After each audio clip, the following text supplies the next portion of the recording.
अस्सलाम वालेकुम dear students, मैं हूं हिना शौकत, आपकी क्लास 9th की केमिस्ट्री की टीचर। आज के इस लेक्चर में हम स्टार्ट करने जा रहे हैं अपना topic number 1.3 which is chemical species. और आज के इस लेक्चर में हम देखेंगे कि आयन क्या होता है, उसकी टाइप्स क्या हैं और आयन फॉर्मेशन कैसे होती है। स्टूडेंट्स, जल्दी से ले लेते हैं एक क्विक रिकैप।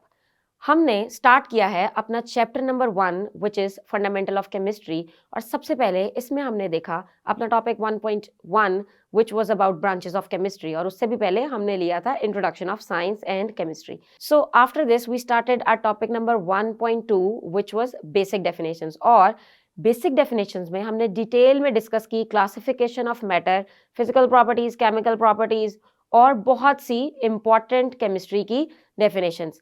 अब हम आज के इस लेक्चर में स्टार्ट करने वाले हैं अपना topic number 1.3 which is chemical species. Yes, chemical species. आज के इस लेक्चर में हम जो चीज़ें पढ़ने वाले हैं वो आपके लिए बहुत ही ज़रूरी हैं और इनको समझना और जहन नशीन करना बहुत इंपॉर्टेंट है, because they are going to be used in the next chapters as well. आज के इस पर्टिकुलरली इस लेक्चर में हम क्लियर करेंगे अपना कॉन्सेप्ट ऑफ आयंस। आपने देखा होगा कि हम इससे पहले वाले लेक्चर्स में भी आयन का लफ्ज़ इस्तेमाल करते रहे हैं, and I try to briefly describe what ion is. मगर आज के इस लेक्चर में हम डिटेल में डिस्कस करेंगे कि what ion is, what are the different types of ion and how they are formed. तो चलिए जल्दी से शुरू कर लेते हैं। सबसे पहले अगर हम बात करें एटम की, तो हमें उसके लिए अपने प्रीवियस लेक्चर्स को एक दफ़ा रिकॉल करना पड़ेगा। उम्मीद है आपके माइंड में एटम की एक शेप तो बन ही गई होगी। अगर हम रिकॉल करें तो एक एटम के अंदर हमेशा प्रोटॉन्स और इलेक्ट्रॉन्स का नंबर इक्वल होता है, क्योंकि एटम इलेक्ट्रिकली न्यूट्रल होता है, मतलब उसके ऊपर कोई चार्ज नहीं होता। और हम जानते हैं कि प्रोटॉन्स के ऊपर पॉजिटिव चार्ज होता है और इलेक्ट्रॉन्स के ऊपर negative charge होता है। So when protons and electrons are equal in number, so we can say that an atom is electrically neutral, means it is having no charge in it.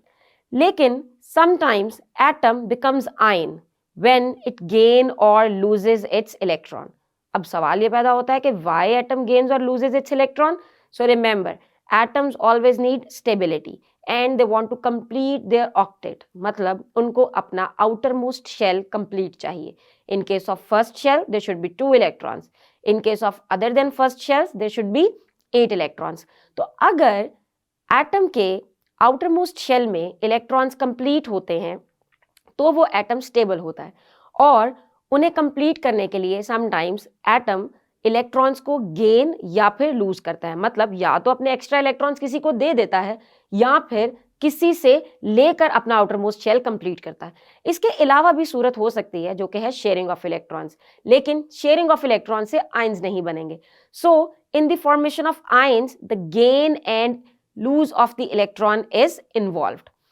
अब देखते हैं हम आयन की definition की तरफ। Ion is an atom or group of atoms having a charge on it, मतलब जब भी एटम के ऊपर चार्ज आ जाता है तो हम उसे एटम नहीं कह सकते जी। अगर एटम के ऊपर चार्ज है तो हम उसे कहेंगे आयन। यस, वो हमारे लिए होगा आयन।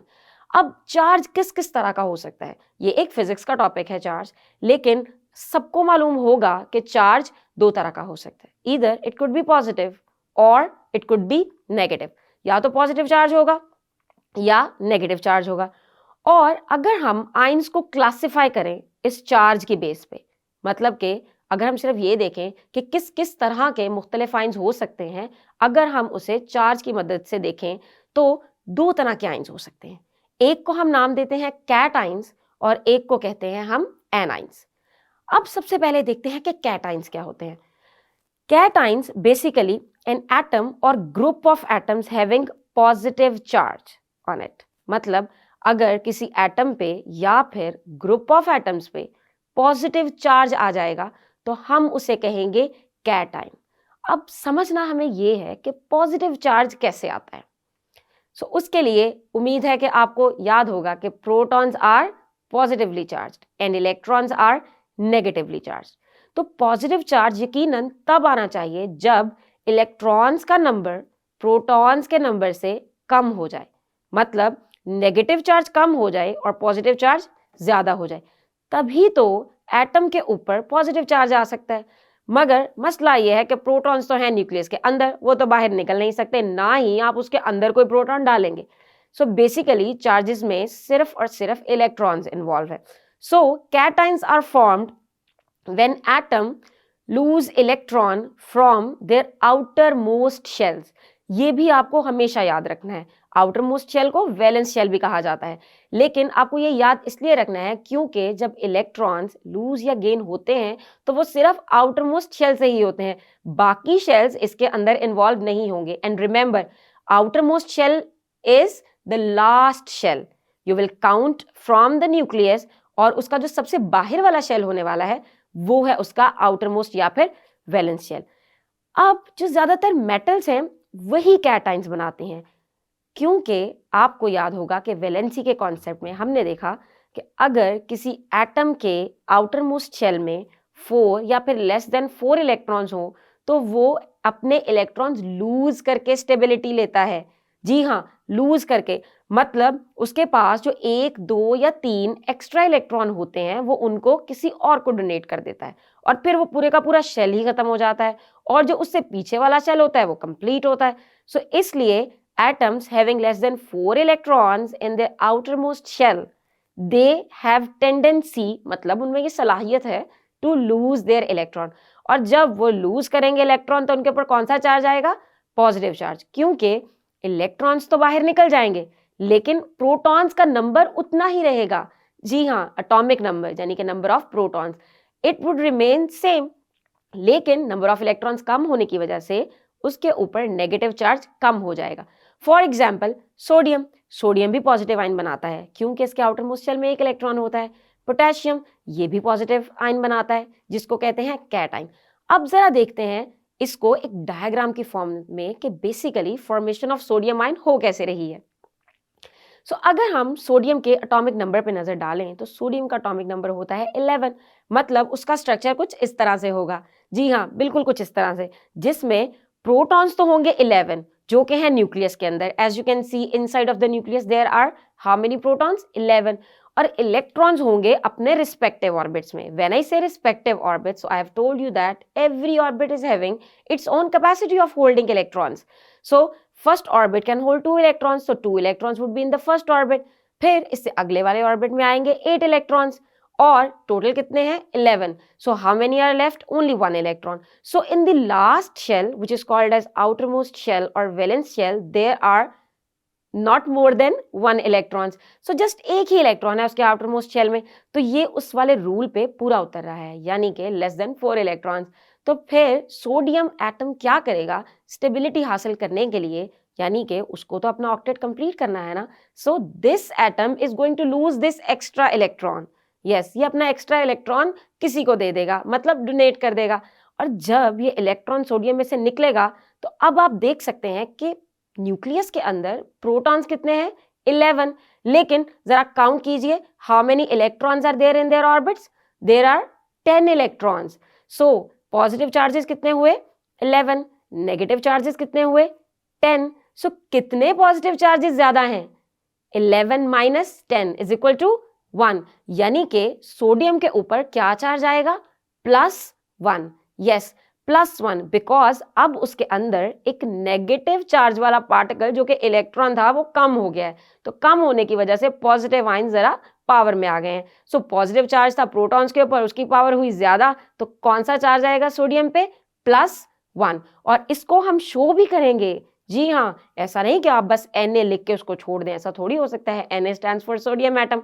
तो फिर हम इसको शो करते हैं अपर राइट कॉर्नर पे, मतलब Na लिखा, उसके अपर राइट कॉर्नर को आइडेंटिफाई किया लाइक दिस, और उसके ऊपर उसका चार्ज मेंशन कर दिया विच इज 1+1, मतलब उसने 1 इलेक्ट्रॉन लूज किया है, प्लस मतलब उसने लूज ही किया है, और लूज करने से नेगेटिव चार्ज कम हो गया है। सो आई होप कि आपको सोडियम की फॉर्मेशन तो समझ आ गई होगी। अब देखते हैं कि ये फॉलोइंग इक्वेशंस जो कि कैटाइंस की फॉर्मेशन में हैं, मुख्तलिफ एग्जाम्पल्स, जैसे कि हाइड्रोजन। जब हाइड्रोजन अपना आउटरमोस्ट शेल लूज करता है तो हम इसको शो करते हैं H+ से। हम 1 इसलिए नहीं लिखते कि आपको पता है ये मैथ्स का भी रूल है कि बाजू का जहाँ पे 1 नहीं लिखा होता उसका मतलब है कि वहाँ पे 1 ही है। सो For sodium, it's Na+, but look at the calcium. Calcium is having 2 electrons in its outermost shell. Yes, so if there are 2 electrons, तो उसके ऊपर कितना चार्ज आएगा? 2+. लेकिन 2 को हमें लिखना ही पड़ेगा, क्योंकि अगर आप नहीं लिखेंगे तो किसी को क्या पता कि यहाँ 1 था या 2. So you need to mention it on 2 and remember always on upper right corner. So when ions are formed, so you will write the number of electrons as well in this equation. As you can see in these equations, you can see the number of electrons that have been lost from their outermost shells. So ये तो थी बात cat ions की कि आखिर positive ions कैसे बनते हैं. अब हमें यह भी तो देखना है कि नेगेटिव आयंस कैसे बनते हैं. सो नेगेटिव आयंस के लिए जो टर्म यूज की जाती है, it is anion. So anion हुए नेगेटिव आयंस. डेफिनेशन को सबसे पहले देख लेते हैं. So an atom or group of atoms that has a negative charge on it is called as anion. मतलब अगर किसी एटम के ऊपर नेगेटिव चार्ज आया है तो हम उसे क्या कहेंगे? एनाइन. और हमें पता है कि नेगेटिवली चार्ज हैं इलेक्ट्रॉन्स. इसका मतलब एनाइन बनने के लिए इलेक्ट्रॉन्स के नंबर को ज्यादा होना पड़ेगा और प्रोटॉन्स के नंबर को क्या कम होना पड़ेगा. क्या आप प्रोटॉन्स कम कर सकते हैं? Remember, protons are present inside of the nucleus. You cannot add or subtract proton. So हमेशा क्या इन्वॉल्व होगा? इलेक्ट्रॉन्स. सो अगर एनाइन बनना है यानी कि नेगेटिवली चार्ज आयन बनना है तो उसके अंदर इलेक्ट्रॉन ऐड होगा. अब उसके लिए हम चलते हैं अपने उसी रूल की तरफ. इफ एटम इज हैविंग 5 और मोर देन 5 इलेक्ट्रॉन्स, तो फिर वो क्या करता है? It will gain electrons. Yes, तो उसकी टेंडेंसी होती है कि वो किसी से ले ले. जैसे कि अगर हम बात करें क्लोरीन की, तो उसके आउटरमोस्ट शेल में 7 इलेक्ट्रॉन्स होते हैं और उसको अपना शेल कंप्लीट करने के लिए सिर्फ 1 इलेक्ट्रॉन चाहिए. तो क्या वो अपने 7 के 7 इलेक्ट्रॉन्स निकाल के स्टेबल होगा या फिर किसी से 1 इलेक्ट्रॉन ले लेगा? यकीनन 1 इलेक्ट्रॉन लेना आसान है, तो वो किसी से 1 इलेक्ट्रॉन ले लेगा. ये बिल्कुल वैसी ही मिसाल है कि आपके पास एक कलर पेंसिल का पैक है और उसके अंदर एक कलर पेंसिल नहीं है. फॉर एग्जाम्पल, आपके पास रेड कलर नहीं है लेकिन बाकी सारे कलर्स प्रेजेंट हैं, और आपकी एक दोस्त है जिसके पास कोई भी कलर नहीं है लेकिन सिर्फ और सिर्फ रेड ही कलर है. तो आप क्या करेंगे? अपने सारे कलर्स उसको दे के उसके कलर्स पूरे कराएंगे या फिर उससे एक लेके अपना पूरा करेंगे? यकीनन वो भी यही कहेगी कि पहले ये मुझसे ले लो. So same is hair.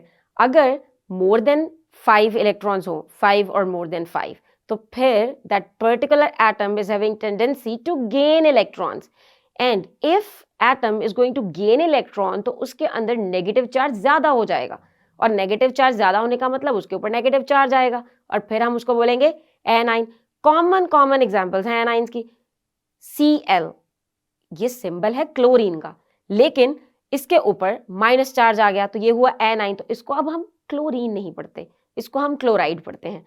इसी तरह ऑक्सीजन के ऊपर चार्ज आया 2-. इसका मतलब है कि ऑक्सीजन ने कितने इलेक्ट्रॉन्स गेन किए हैं? 2 इलेक्ट्रॉन्स. चलिए अब डिटेल में इसको समझ लेते हैं फॉर्मेशन ऑफ क्लोराइड आयन से.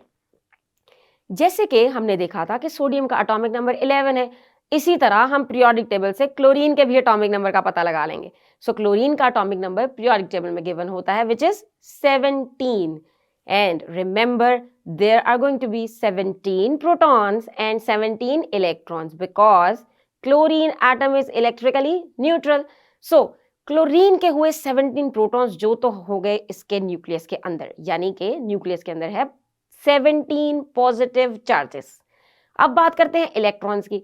तो 17 इलेक्ट्रॉन्स जब उनके रिस्पेक्टिव ऑर्बिट्स के अंदर अरेंज हो जाएंगे तो वो 17 इलेक्ट्रॉन्स आखिरी वाले शेल में 7 इलेक्ट्रॉन्स बनाएंगे. यानी कि पहले में आ गए 2 इलेक्ट्रॉन्स, फिर आ गए 8 इलेक्ट्रॉन्स और फिर 7 इलेक्ट्रॉन्स. अब वो जो लास्ट शेल वाले 7 इलेक्ट्रॉन्स हैं, they need 1 more electron to complete the outermost shell. Yes, 1 more electron. So sodium क्या करता है? किसी से 1 इलेक्ट्रॉन ले लेता है और फिर जब वो 1 इलेक्ट्रॉन लेके उसके आउटर मोस्ट शेल में आ जाएगा, नाउ काउंट द इलेक्ट्रॉन्स. कितने हुए number of electrons? Total chlorine के इलेक्ट्रॉन्स हो गए 18, लेकिन प्रोटॉन्स कितने थे? 17. यानी कि एक नेगेटिव चार्ज पार्टिकल क्लोरीन के पास ज्यादा है. मतलब कि उसके ऊपर एक नेगेटिव चार्ज शो करना पड़ेगा क्योंकि उसका एक नेगेटिव चार्ज ज्यादा है. तो इस तरह ये बन गया क्लोराइड आयन. मतलब क्लोरीन टर्न हो गया क्लोराइड आयन में। अब आगे की स्टोरी बहुत ही आसान है, जो कि हम केमिकल बॉन्डिंग में पढ़ेंगे। दरअसल जो नेगेटिवली चार्ज आयंस हैं वो पॉजिटिवली चार्ज आयंस के साथ मिलकर स्टेबल हो जाते हैं, क्योंकि इस तरह अगर किसी चीज के ऊपर चार्ज होना वो स्टेबल नहीं हो सकता। इसी तरह अब देख लेते हैं कि इसी फॉर्मेशन को हम इक्वेशन की मदद से कैसे शो करते हैं। जैसे Cl है तो हम शो करेंगे कि +1 इलेक्ट्रॉन, E माइनस मतलब इलेक्ट्रॉन के ऊपर नेगेटिव चार्ज है। सो Cl+1 माइनस मतलब क्लोरीन एटम ने एक इलेक्ट्रॉन गेन कर लिया, उसने एक इलेक्ट्रॉन कैच कर लिया, तो उससे क्या बना Cl माइनस। याद रखिए फिर मैंने 1 नहीं लिखा, क्यों? क्योंकि अगर कोई चार्ज नहीं लिखा हुआ 1 2 3 नहीं है तो इसका मतलब है 1 ही है चार्ज। और अब देख लेते हैं दूसरे एग्जाम्पल की तरफ। ऑक्सीजन +2 इलेक्ट्रॉन्स, मतलब कि ऑक्सीजन 2 इलेक्ट्रॉन गेन करता है, क्योंकि इसके आउटर मोस्ट शेल में 6 इलेक्ट्रॉन्स होते हैं और इसको कंप्लीट करने के लिए 2 इलेक्ट्रॉन्स चाहिए, तो ये भी 2 इलेक्ट्रॉन गेन करता है और इसके ऊपर चार्ज आ जाता है 2-। ये हुआ एनाइन।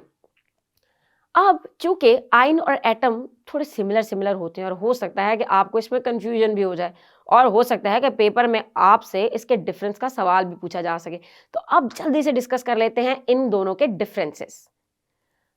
पहला डिफरेंस ये है कि atom is the smallest particle of an element, यानी कि अगर हम एक एलिमेंट की बात करें तो उसका सबसे छोटा जर्रा होता है हमारे पास एटम। लेकिन जो आयन है ना, आयन वो एलिमेंट का पार्ट नहीं है, it is the smallest unit of ionic compound, मतलब कोई ऐसी चीज जो आयंस से मिलकर बनी है ये उसका सबसे छोटा पार्ट होगा, ये एलिमेंट का सबसे छोटा पार्ट नहीं होगा। Now move on to the next difference. For atoms it can or cannot exist independently and can take part in chemical reaction। और अगर हम बात करें आयन की तो it cannot exist independently। मैंने आपको अभी बताया ना कि if there is charge तो फिर वो चीज स्टेबल नहीं होती, तो फिर वो क्या करेगा, that particular charged particle is going to attract the opposite charged particle। जी हाँ, अगर वो माइनस चार्ज वाला है तो वो किसी प्लस चार्ज वाले को ढूंढेगा to get stability, that's it. अगर देखिए अगले डिफरेंस की तरफ, so atom is electrically neutral, मतलब उसके अंदर हमेशा नंबर ऑफ प्रोटॉन्स और नंबर ऑफ इलेक्ट्रॉन्स इक्वल होने वाले हैं। और अगर हम देखें आयन की तरफ, so ion has a net charge, या तो उसके ऊपर प्लस चार्ज होगा या फिर माइनस चार्ज होगा। और रिमेंबर, अगर किसी चीज के ऊपर चार्ज शो नहीं हो रहा तो आप उससे आयन बिल्कुल नहीं कह सकते, और अगर किसी चीज के ऊपर चार्ज शो हो रहा है तो वो आपके लिए अब एटम नहीं रहा। सो स्टूडेंट्स, आज के इस लेक्चर में हमने देखा कि व्हाट इज आयन और उसकी मुख्तलिफ इकसाम क्या है और आयन बनता किस तरह से, और हमने ये भी देखा कि एटम और आयन में फ़र्क क्या है। और मुझे उम्मीद है कि आइंदा आप कभी भी एटम और आयन को आइडेंटिफाई करने में गलती नहीं करेंगे। हम अपने आने वाले लेक्चर्स में आयंस की कुछ मज़ीद टाइप्स डिस्कस करेंगे। तब तक के लिए अल्लाह हाफिज़।